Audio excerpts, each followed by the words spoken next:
ನಮಸ್ಕಾರ ಸ್ನೇಹಿತರೆ. ತಾಯಿಯ ಸಾವಿನ ಸುದ್ದಿಯಲ್ಲಿಯೂ SSLC ಪರೀಕ್ಷೆ ಬರೆದ ವಿದ್ಯಾರ್ಥಿನಿ ಈ ಒಂದು ವಿಷಯದ ಬಗ್ಗೆ ಮಾಹಿತಿಯನ್ನ ನೀಡ್ತೀನಿ. ನಾನು ನಿಮ್ಮ ಪ್ರೀತಿಯ ಮಂಜುಳಾ. ಅದಕ್ಕಿಂತ ಮುಂಚೆ ನೀವೇನು ನಮ್ಮ ಕರ್ನಾಟಕ ಕನ್ನಡ ಯೂಟ್ಯೂಬ್ ಚಾನಲ್ಗೆ ಸಬ್ಸ್ಕ್ರೈಬ್ ಆಗಿಲ್ಲ ಅಂದ್ರೆ ಸಬ್ಸ್ಕ್ರೈಬ್ ಆಗಿ, ಹಾಗೆ ಈ ಒಂದು ವಿಷಯದ ಬಗ್ಗೆ ನಿಮ್ಮ ಅನಿಸಿಕೆಗಳನ್ನ ಕಮೆಂಟ್ ಮೂಲಕ ನಮಗೆ ತಿಳಿಸಿ ಅಂತ ಕೇಳ್ಕೊತಾ ಇದ್ದೀನಿ. ಸ್ನೇಹಿತರೆ, ದೇವಗಿರಿ ಅಂತ ಒಂದು ಗ್ರಾಮದಲ್ಲಿ ನಡೆದಿರುವಂತಹ ಘಟನೆ ಇದು. ಮಂಜಮ್ಮ ಅನ್ನೋರಿಗೆ ಸೃಷ್ಟಿ ಪುರದರ ಅನ್ನೋ ಮೊಮ್ಮಗಳಿರ್ತಾಳೆ, ಪ್ರೀತಿಯಿಂದ ಸಾಕಿರುವಂತಹ ಮುದ್ದಿನ ಮಗಳು. ಈಗ ತಂದೆ ತಾಯಿ ಮಕ್ಳಿಗೆ ಎಷ್ಟು ಪ್ರೀತಿ ಕೊಡ್ಬೋದು, ಯಾಕೆಂದ್ರೆ ನಾವು ನಮ್ಮ ತಂದೆ ತಾಯಿ ಪ್ರೀತಿ ಕೊಟ್ಟಿರೋದನ್ನ ನೋಡಿರ್ತೀವಿ. ನಾವು ಸ್ಕೂಲ್ಗೆ ಹೋಗ್ಬೇಕಾಗಿರ್ಬೋದು, ನಮ್ಮ ಒಂದು ವಿದ್ಯಾಭ್ಯಾಸದ ಕಡೆ ಆಗಿರ್ಬೋದು, ನಮ್ಮ ಜೀವನ ದಾರಿ ಕಡೆ ಆಗಿರ್ಬೋದು, ಹೆಚ್ಚು ಗಮನ ತಗೊಳೋದು ತಂದೆ ತಾಯಿ. ಹಾಗೆ ಮಂಜಮ್ಮ ಅವರು ಆ ಮಗಳ ಬಗ್ಗೆ, ಸೃಷ್ಟಿಪುರದವ್ರ ಬಗ್ಗೆ ತುಂಬಾ ಕಾಳಜಿಯನ್ನು ವಹಿಸ್ತಾ ಇದ್ರು. ನನ್ನ ಮಗಳು ಏನಾದ್ರೂ ಸಾಧಿಸ್ಬೇಕು, ಏನಾದ್ರೂ ಮಾಡ್ಬೇಕು. ಈಗ ನಾವು ಚಿಕ್ಕ ಮಕ್ಕಳಲ್ಲಿರುವಾಗ ಶಾಲೆಗೆ ಹೋಗ್ಬೇಕಾದ್ರೆ ನಮ್ಮ ತಂದೆ ತಾಯಿಗಳು ನಮ್ಗೆ ಕಳಿಸ್ಬೇಕಾದ್ರೆ ನಾವು ಶಾಲೆಗೆ ಹೋಗಲ್ಲ ಅಂತ ಹಠ ಹಿಡಿದಾಗ ತಂದೆ ತಾಯಿಗಳು ನಮ್ಗೆ ಹೇಳ್ತಾ ಇದ್ರು, ನೀನು ಚೆನ್ನಾಗಿ ಓದಿ ಮುಂದೆ ಏನಾದ್ರೂ ಸಾಧಿಸ್ಬೇಕು, ಶಿಕ್ಷಕಿ ಆಗ್ಬೇಕು, ಇಲ್ಲ ಡಾಕ್ಟರ್ ಆಗ್ಬೇಕು, ಇಂಜಿನಿಯರ್ ಆಗ್ಬೇಕು ಅನ್ನೋ ದೊಡ್ಡ ಕನಸನ್ನ ಕಟ್ಟಿರ್ತಾರೆ. ಹಾಗೆ ಈ ಮಂಜವ್ವ ಅವರು ತಮ್ಮ ಮಗಳ ಬಗ್ಗೆ ದೊಡ್ಡ ಕನಸನ್ನ ಕಟ್ಟಿರ್ತಾರೆ.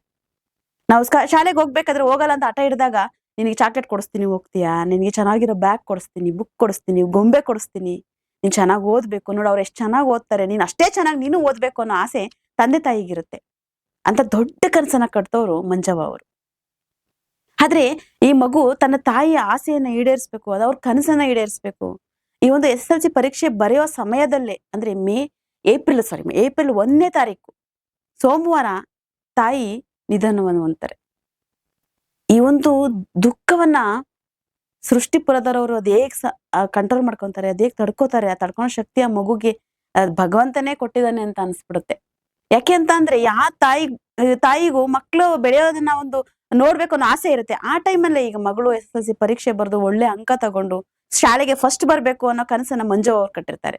ಆದ್ರೆ ಅದೇ ದಿನ ಪರೀಕ್ಷೆ ಬರೆಯುವಂತಹ ಸಮಯದಲ್ಲೇ ಅವರು ಈ ಜಗತ್ತನ್ನೇ ಬಿಟ್ಟು, ತನ್ನ ಮಗಳನ್ನ ಬಿಟ್ಟು ಹೋಗ್ತಾರೆ. ಆ ಮಗು ಹೇಗ್ ಸಹಿಸ್ಕೋಬೇಕು, ಆ ವಿದ್ಯಾರ್ಥಿನಿ ಹೇಗ್ ಸಹಿಸ್ಕೋಬೇಕು. ಆದ್ರೂ ತನ್ನ ತಾಯಿಯ ಕನಸನ್ನ ಈಡೇರ್ಸಕ್ಕೆ ನಾನ್ ಮಾಡ್ಬೇಕು, ನನ್ ಗೆಲ್ಬೇಕು, ನಮ್ಮ ಅಮ್ಮನ ಆಸೆ ನಾನು ಈಡೇರಿಸಲೇಬೇಕು ಅನ್ನೋ ಛಲದಿಂದ ಎಲ್ಲಾ ದುಃಖವನ್ನು ಮರೆಮಾಚಿ ಇಟ್ಟು ಏಪ್ರಿಲ್ 2ನೇ ತಾರೀಕು ಮಂಗಳವಾರ ಗಣಿತ ಪರೀಕ್ಷೆಯನ್ನ ಬರೀತಾರೆ. ಅಲ್ಲಿಂದ ಬಂದು ತನ್ನ ತಾಯಿಯ ಒಂದು ಶವಕ್ಕೆ ಸಂಸ್ಕಾರವನ್ನ ಮಾಡಿ, ತನ್ನ ತಾಯಿಯನ್ನ ಸುಖವಾಗಿ ಕಳಿಸಿ, ತನ್ನ ತಾಯಿಯ ಜೊತೆಗೆ ನನ್ನಂತ ಇದ್ದಂತ ದುಃಖವನ್ನ ಮನಸ್ಸಲ್ಲೇ ಬಚ್ಚಿಟ್ಕೊಂಡಿರುವಂತಹ ಸೃಷ್ಟಿಪುರದವರು ತನ್ನ ತಾಯಿ ಆಸೆಯನ್ನ ಈಡೇರಿಸಿದ್ದಾರೆ. ಎಷ್ಟೇ ದುಃಖ ಇರ್ಲಿ, ಏನೇ ಇರ್ಲಿ, ನಮ್ಮ ಅಮ್ಮನ ಆಸೆ ಕನಸು ನಾನು ಈಡೇರಿಸಲೇಬೇಕು ಅನ್ನೋ ಕಾರಣಕ್ಕೋಸ್ಕರ ತನ್ನ ತಾಯಿಯನ್ನ ಮನೆ ಮುಂದೆ ಇಟ್ಟು, ತನ್ನ ತಾಯಿಯ ಶವವನ್ನ ಅಲ್ಲೇ ಮನೆ ಮುಂದೆ ಇಟ್ಟು ಪರೀಕ್ಷೆಯನ್ನ ಬರೆದಿರುವಂತಹ ಈ ಒಂದು ವಿದ್ಯಾರ್ಥಿನಿ ಬಗ್ಗೆ, ತಂದೆ ತಾಯಿಯ ಕನಸುಗಳ ಬಗ್ಗೆ, ಆದ್ರೆ ಈ ಕನಸುಗಳನ್ನ ಈಡೇರಿಸಿರುವಂತಹ ಈ ಸೃಷ್ಟಿಪುರದವ್ರ ಬಗ್ಗೆ ನಿಮ್ಮ ಅನಿಸಿಕೆಗಳನ್ನ ಕಮೆಂಟ್ ಮೂಲಕ ನಮ್ಗೆ ತಿಳಿಸಿ ಅಂತ ಕೇಳ್ಕೊತಾ ಇದ್ದೀನಿ. ಮತ್ತಷ್ಟು ವಿಡಿಯೋಗಳನ್ನ ನಿಮ್ ಕಣ್ಮುಂದೆ ತರ್ತೀನಿ. ನಾನು ನಿಮ್ಮ ಪ್ರೀತಿಯ ಮಂಜುಳಾ. ಅದಕ್ಕಿಂತ ಮುಂಚೆ ನೀವಿನ್ನು ನಮ್ಮ ಕರ್ನಾಟಕ ಕನ್ನಡ ಯೂಟ್ಯೂಬ್ ಚಾನಲ್ಗೆ ಸಬ್ಸ್ಕ್ರೈಬ್ ಆಗಿಲ್ಲ ಅಂದ್ರೆ ಸಬ್ಸ್ಕ್ರೈಬ್ ಆಗಿ. ನಾನಿನ್ನ ಬರ್ತೀನಿ. ಬಾಯ್ ಬಾಯ್.